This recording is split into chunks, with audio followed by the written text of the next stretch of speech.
My name's Jack Cornish. I'm the head of paths at the Ramblers, and essentially I oversee a team that support thousands of volunteers across England and Wales with protecting, expanding and improving our rights of way network and our paths that span all across the country. But today I'm going to focus specifically on Don't Use Your Way and what that is and the general issue behind the project. Also going to talk a bit about the history of the Ramblers and our rights of way network in general and the historic nature of it. And hopefully you'll tell me if I'm near my time. So just a bit of history of the Ramblers. The Ramblers, our history goes back 80-something years. This is a picture from the Kinder Scout mass trespass, which some see as a foundational event for the Ramblers. And this is where people from working class towns in the Peak District asserted their rights to access land on Kinder Scout, which is a hill in the Peak District. It's slightly contentious how much the Ramblers were involved in this, but essentially the people at the time, some of them became the early members of the Ramblers, and it was I suppose the point is that walking has been political, and the Ramblers have always been political, campaigning, and access to land has always been an important part of our work, which continues today. Just these are a couple of main, I suppose, big legislative achievements of the Ramblers and of our access to land. So there's national trails and national parks. That was passed in an act in 1949, establishing those. The Pennine Way was the first trail. And at the same time, and this is really important to Don't Lose Your Way, our network of public rights of way were mapped, had to be legally recorded for the first time. We've got 140,000 miles of those. I'll talk in a minute about what are public rights of way, but that's a really crucial part of the same legislation that introduced national trails and national parks. Another big achievement is the large area of, well, relatively large area of England and Wales, where you've got open access land. That's where you can roam freely. That comes from an act called the Countryside and Rights of Way Act in 2000. So a relatively recent, in the grand history of the Ramblers, achievement for us. And then also from 2003, the right of responsible access over pretty much, well, most land and water in Scotland as well. So that's often called the right to roam. And yeah, it's the ability to roam over quite large areas of Scotland. A couple more recent examples of our history of securing access to land is the Wales and England coastal paths. The England Coast Path will be the longest coastal trail in the world, due to open, I think, this year, to fully open this year or next year. And it also, for the first time, not just gives you a trail around the coast, it gives you access to a strip of open access land, which enables people to access our beaches and our cliff tops. So that's just sort of some of the history, but I was going to focus today on Don't Use Your Way and the Rights of Way network. So the context is that we've got a public rights of way network. What is a public right of way? Essentially, it's a linear route where you have the right to pass and repass. You've got so, and you'll see them in towns and cities and across the countryside. You might, if you've looked at an OS map, you can see the green dashes. This is not too far from where we are. And actually, I've managed to get one picture that captures nearly, I think, all public rights of way. Not quite, but almost all. So you've got footpaths, which you can use on foot, bridleways, which you can use on foot, on bike and on horseback, restricted byways, which can do all of those things, plus you can ride a horse and car if you so wish, or a non-motorized vehicle. And byways are all traffic you can drive on. And this network is, it is everywhere. And that's, I think, one of the unique and special things about it. It isn't just about signature trails that are part of tourism or part of, particular places in the country is a network that spirals into pretty much all communities, towns, villages, parishes across the country. And all of these rights of way are recorded on what's called the definitive map. There isn't one definitive map, there's 137, I think. But essentially that's a legal record of rights of way that are kept by the local council. And I'm going to, So these rights of way were first mapped back in the 40s, 50s, 60s, kept on going to the 70s, and local people were asked to basically record where they use paths in their area. They were also asked to look back into the historical record and to actually see where people could use paths in the past. Now, this is a quote that I found in a newspaper article from around the time, that basically the Reverend Andrews was the local parish councillor, and he said that essentially this idea of mapping rights of way and making sure they're legally recorded was nonsense. Postmen of the future will have helicopters, so why do we need footpaths to be mapped?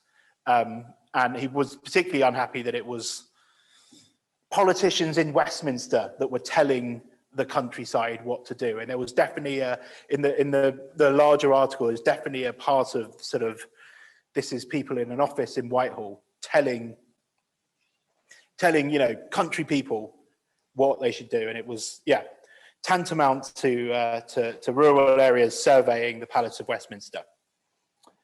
So that process of mapping our public rights of way and making sure they're recorded and legally protected, because of attitudes like this, and for many other reasons, it was an incomplete process. We have public rights of way that exist in law, although that can be challenged, but they're not recorded in any way. So this is whole sections of access to the countryside, to our towns and cities, that is not legally protected, that could be a barbed wire fence thrown up on it, or might not even have been used for many years. So I just thought I would pick a relatively random part of the country. This is in Lincolnshire, and I just thought I'd give a quick example of some of the issues you see with our rights of way network. So I don't know if you'll be able to see, but there's 3 rights of way that just stop in the middle of nowhere. So it doesn't make any sense. The dotted line that you might not be able to see is a parish boundary. And so parishes, local communities were involved in this mapping, and obviously one parish remembered to put these paths on, one forgot, or maybe one remembered they should do but didn't want to, and so you've got these paths that stop in the middle of nowhere. So we have a network that is not as it should be. And these blue lines on here are from an exercise the Ramblers undertook last year to try and quantify the size of this problem. We found 49,000 miles of potential lost rights of way. Not all of them can be saved, but we found them across the country, and these are where I think these paths would have gone historically. But it's not just about these dead ends. There's just paths that are missing that you might not be able to see by looking at those severances. And these are some more paths that go here. And this is right around the corner from those paths we're looking at the moment. So all of these map examples are taken from a square mile, something like that. They're a really small area of the country. So again, you can see some of these links that are just missing from the map entirely. Sometimes you can see why, you can see sort of at a glance why there are these severances in the network. World War II airfield that's cut off all of these paths. Again, this is Lincolnshire, so this is a very flat part of the country, but where we are in Cambridgeshire, there's quite a lot of these as well, a lot of in the east of the country. I've actually visited this path, and the landowner is not keen for people to go and walk on the airfield, and the paths are very much cut off. So firearms are in use on this site at all times, which is an interesting threat when you're out walking in the countryside. It's a really fascinating place, actually. There's still the sort of bits of the airfield landscape around. So as I said, we've got 49,000 miles in England and Wales that we think are missing from the map. And the principle behind all of this is that if something has been used by the public in the past, it should still be able to use now. The principle is called once a highway, always a highway. Public rights of way are highways as much as the A1 is. And so, you know, in the way that you shouldn't block up the A1, you shouldn't, you know, I don't know, park in the middle of it and stop anyone using it. You shouldn't be able to do that with public rights of way, with the small footpath that goes near you. And under that principle of once a highway, always a highway, if we can show that the public have used a path in the past, then they should be able to use it now. Now, the reason I've got this picture of I've got this bust here on the slide is that I don't know if anyone knows who that is, but that is Richard the Lionheart. And the reason I've got a picture of Richard the Lionheart on here is that we can use evidence to prove that the public used the right of way going back into time immemorial. And the date of time immemorial in English law is the 6th of July, 1189, which is the accession to the throne of Richard the Lionheart. So we can use evidence, archival evidence, map evidence, to show that the public have used a route in the past going back to 1189. We should be able to, we can bring that evidence to the fore, and we can, volunteers can collect it together and make sure it's submitted to the local authority, and so these paths are recorded for future use. My red line has slightly gone in the wrong place here, but at the bottom, we've got to submit all of that evidence for individual paths by the 1st of January 2026. Then I had a red line going through it and a question mark. That's because this week we learned from the government that they were planning on getting rid of that deadline in England. Lots to be said around that, about waiting for that to be put into legislation, about what might come with that.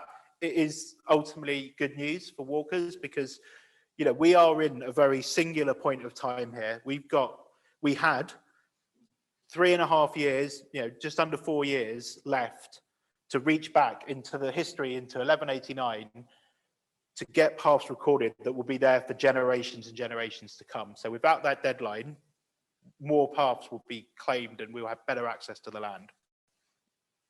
I don't know what I'm doing for time. 2 minutes. Okay, I'll be quick. Okay, so I'm going to finish with some nice photos anyway. So why is it important? Some of these things are really obvious. Walking is good for your mental and physical health. We need a better infrastructure for walking. We need a more comprehensive and a more extensive infrastructure for walking. There's things like climate change, better paths in cities, get people out of their cars. But actually the one that I wanted to focus on is that paths are part of our history. And, you know, we've got paths like this. This is in Dorset. And this is a holloway that's right near Iron Age hill fort and the Ridgeway, and it's, you know, been hollowed out over many centuries.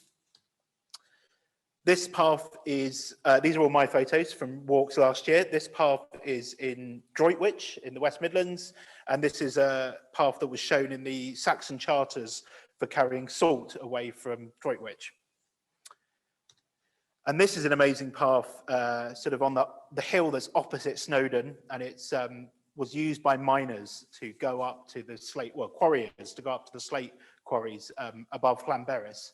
And the reason I wanted to show these is that I think it's really important, and something that we forget when we're talking about paths, is that to destroy a path, to block it off, to extinguish it, to get rid of it, is essentially a destruction of working class history. Because paths have been created by people through usage over centuries and millennia. And, you know, that might be an ordinary, less spectacular path that just goes across a field, but actually, once we start chipping away at that network, we are losing that connection to how people have accessed the land over centuries and generations. And if you think about it, it is the part of our collective heritage, that the oldest part of our heritage, that is still used for the thing it was used for originally. So, you know, we don't use Iron Age hill forts anymore for a defensive reason, but we use paths and we walk paths in the way that they were walked, centuries, maybe millennia ago. So that's something I want people to sort of hold on to, that paths aren't just a practical utility about getting us access to the countryside. They are part of the history. And that's what we are trying to resurrect through Don't Lose Your Way. I'll sort of leave that to, you can read that whilst I'm finishing, because I'm probably over time now, aren't I? But thanks very much.